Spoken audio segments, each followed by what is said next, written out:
Olá, amados irmãos, estamos aqui para mais uma escola bíblica dominical. Hoje nós vamos falar sobre a lição de número 11, que vai ser estudada no dia 14 de setembro de 2025, que é exatamente o final de semana, ou seja, o domingo, que é comemorado ou está marcado Dia Nacional de Missões. O título da nossa lição é um título bem sugestivo, né?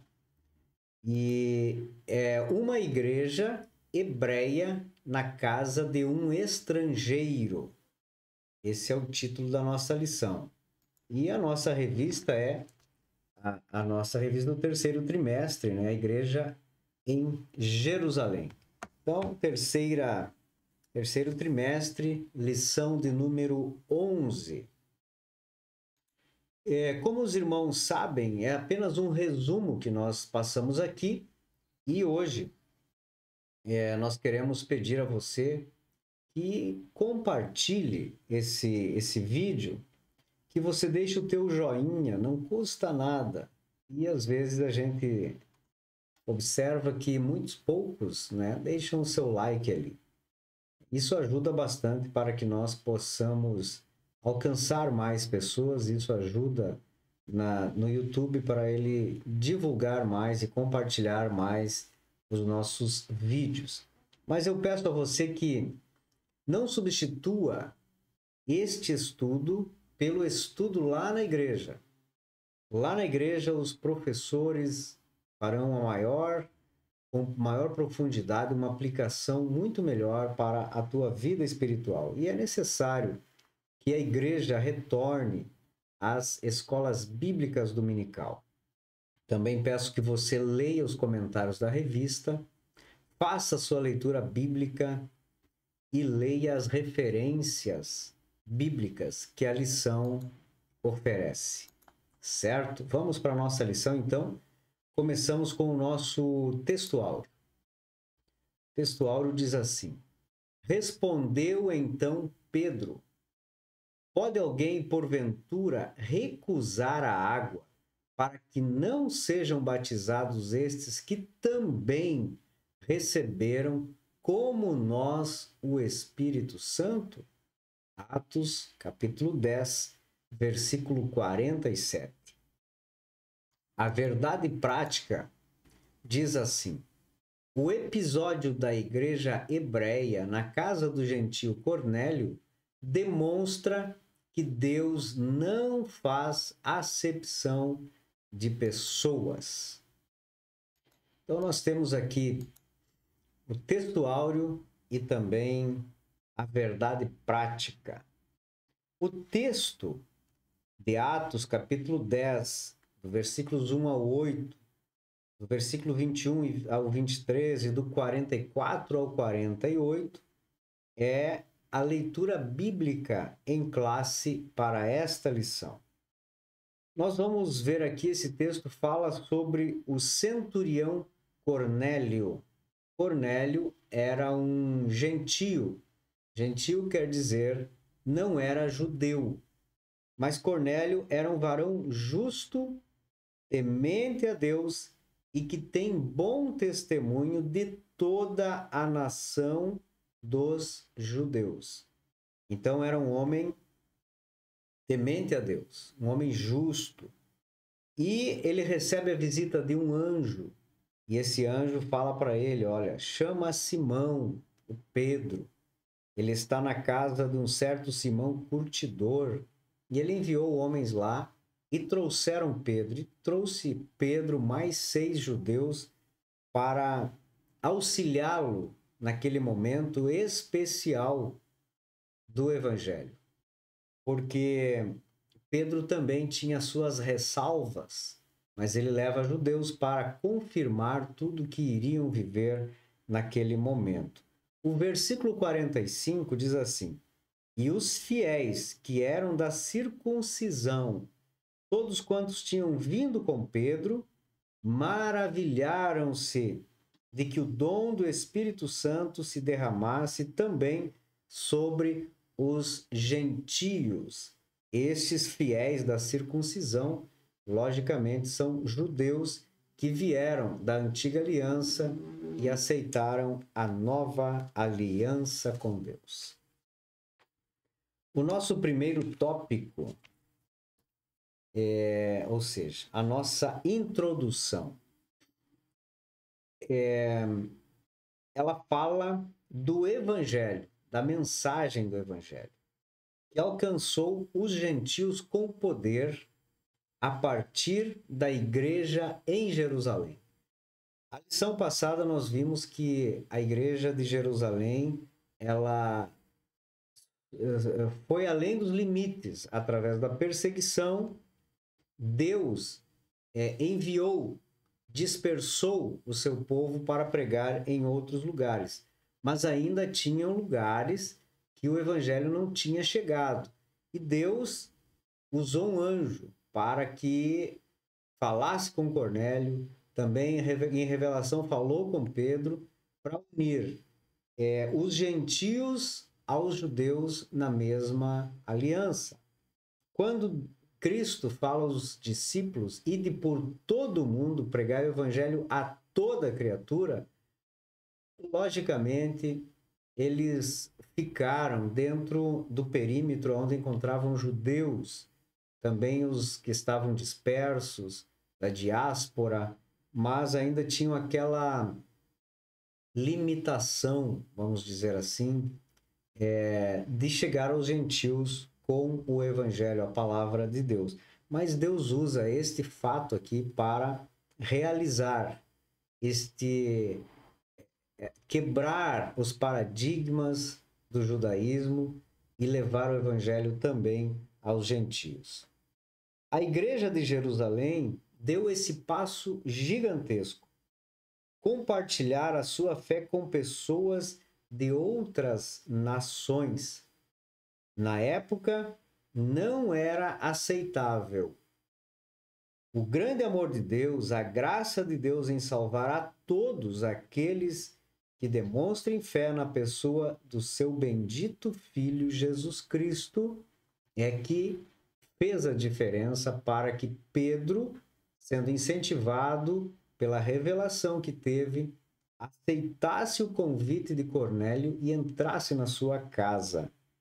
Vamos ver aqui esta história linda, que também abre a porta do Evangelho, podemos dizer, a porta da eternidade com Deus para os gentios.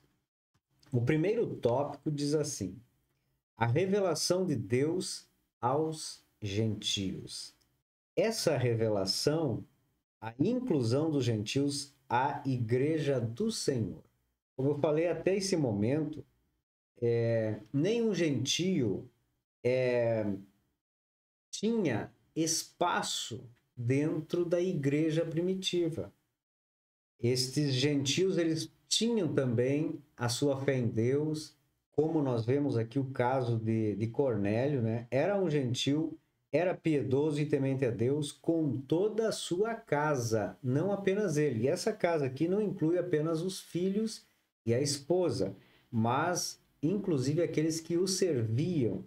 Como sendo centurião, ele tinha homens ao seu serviço. Isso está registrado em Atos, capítulo 10, e o verso 2. Atos 10 e 10 fala também que Pedro teve uma revelação. E essa revelação foi preponderante para que Pedro não recusasse o convite de Cornélio. Pedro deveria aceitar. E a sinopse desse tópico fala exatamente isso. Deus revelou seu plano de salvação a Cornélio e preparou Pedro para anunciar o evangelho aos gentios. Pedro estava ali então para levar as boas novas, porque ele entrou na casa de um gentio, a um povo que para ele estava excluído do plano salvífico de Deus. Mesmo Cristo tendo enviado os discípulos através do ID de Cristo, assim ainda eles não haviam aceitado no seu coração que os gentios faziam parte desse plano. E se Deus não agisse naquele momento, o que seria de nós, gentios, que hoje temos Cristo? Mas poderíamos correr o risco, né, de não alcançar a salvação, porque os discípulos, os apóstolos, não estavam fazendo a sua parte de uma forma completa.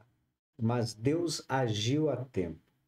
A partir da verdade bíblica de que Deus quer salvar a todos, 1 Timóteo 2:4, a igreja deve levar adiante a grandiosa missão de pregar o evangelho a toda criatura. Marcos 16:15. Nós não temos o direito, como igreja, de escolher para quem pregar. Não temos o direito de selecionar pessoas, bairros, comunidades ou cidades aonde levar o evangelho de Jesus Cristo.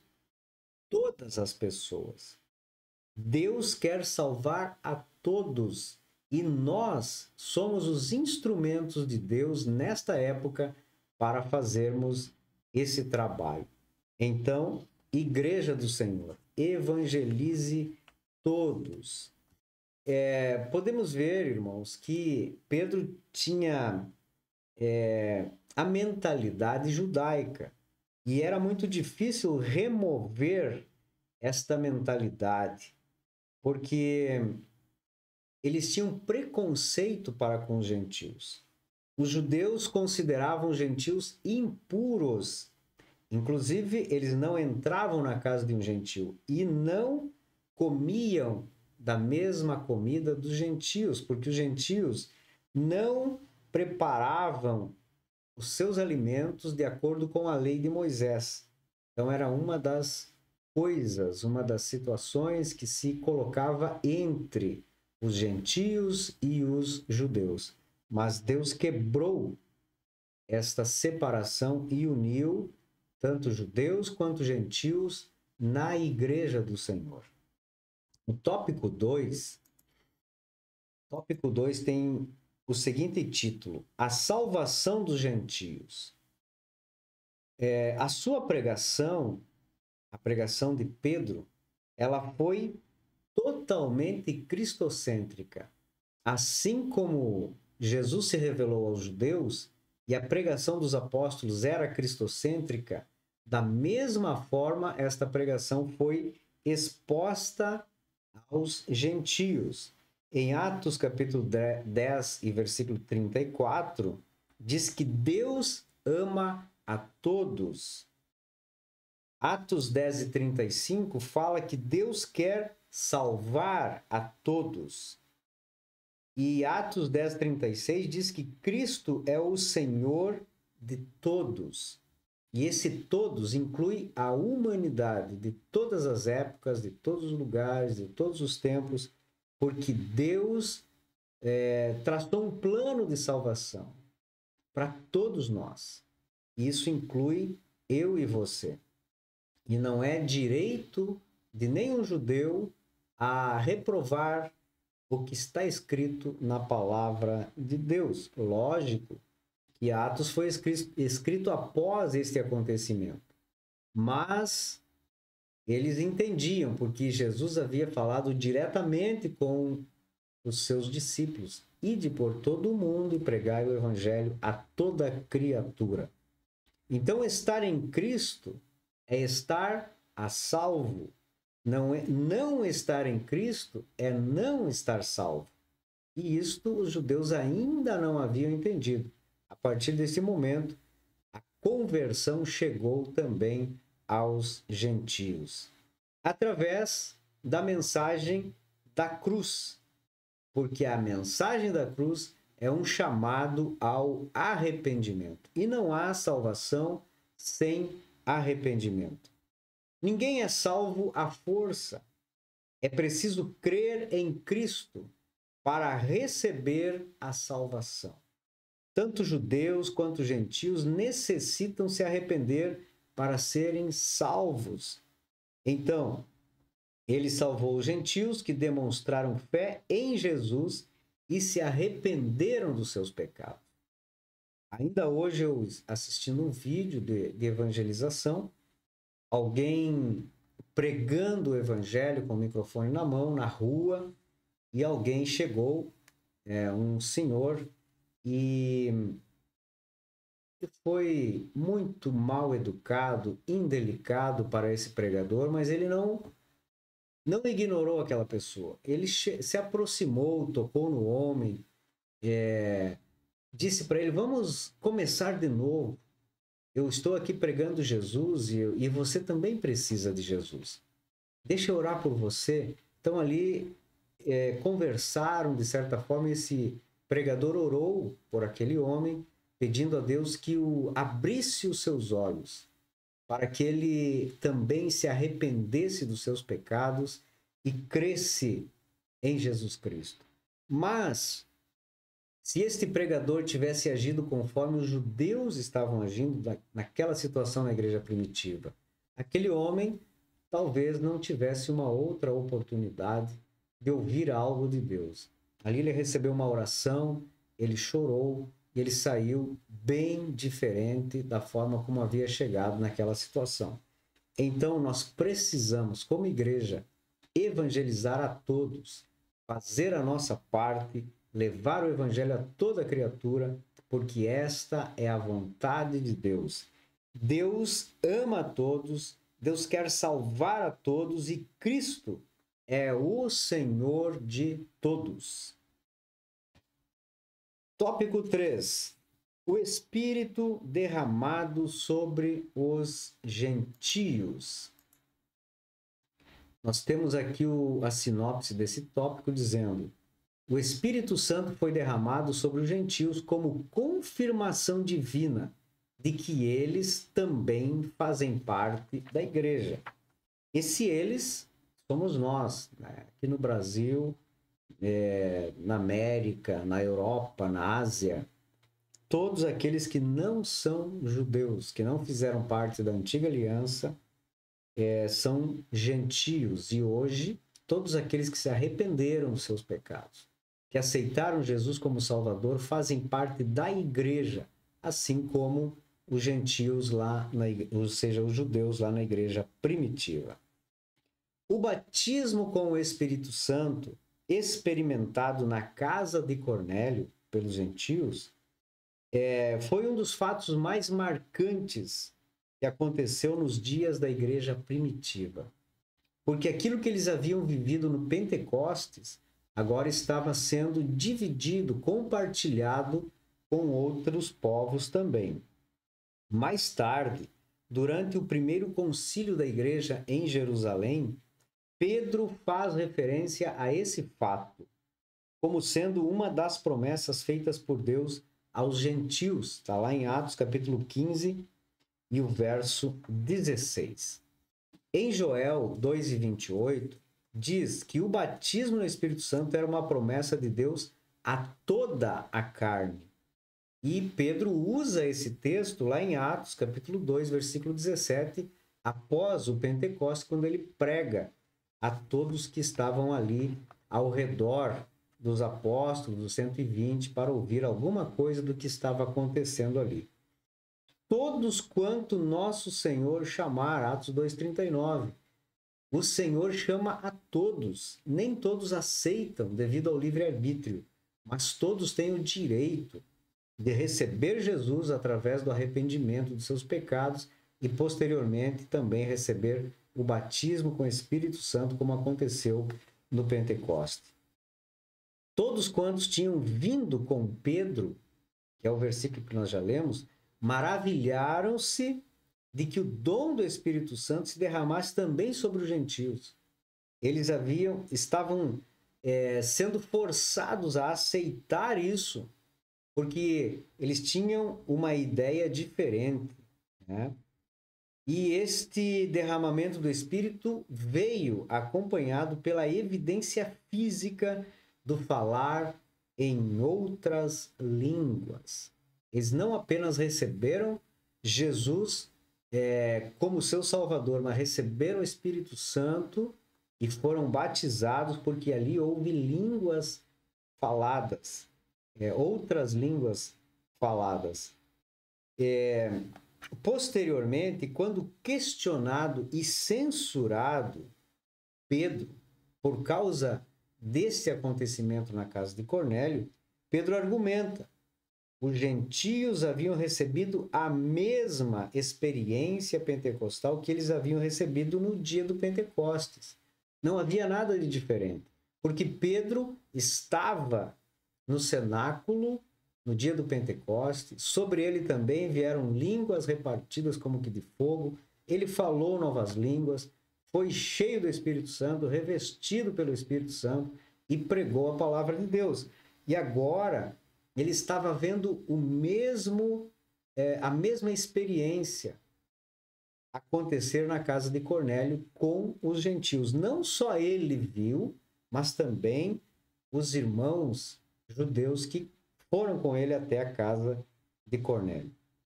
Em outras palavras, o Pentecostes gentílico, assim como o Pentecostes judaico, foi marcado pela experiência do Espírito.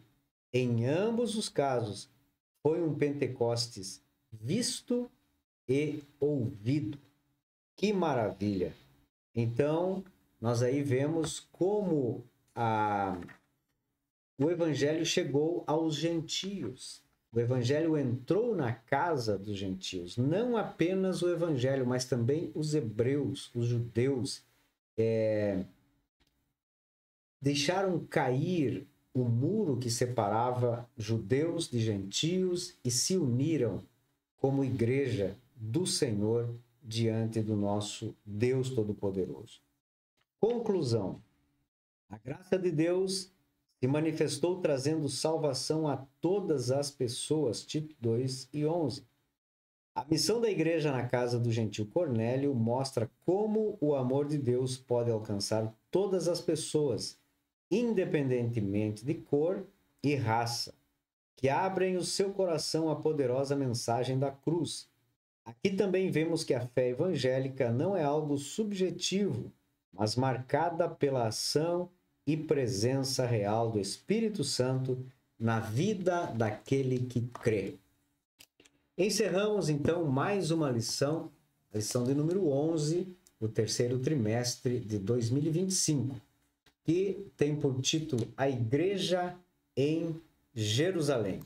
E o título da lição é Uma Igreja Hebreia na Casa de um Estrangeiro.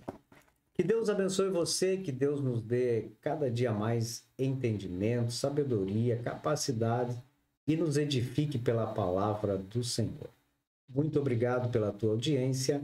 Deixe o teu joinha, compartilhe com alguém e a bênção de Deus estará sobre a tua vida em nome de Jesus.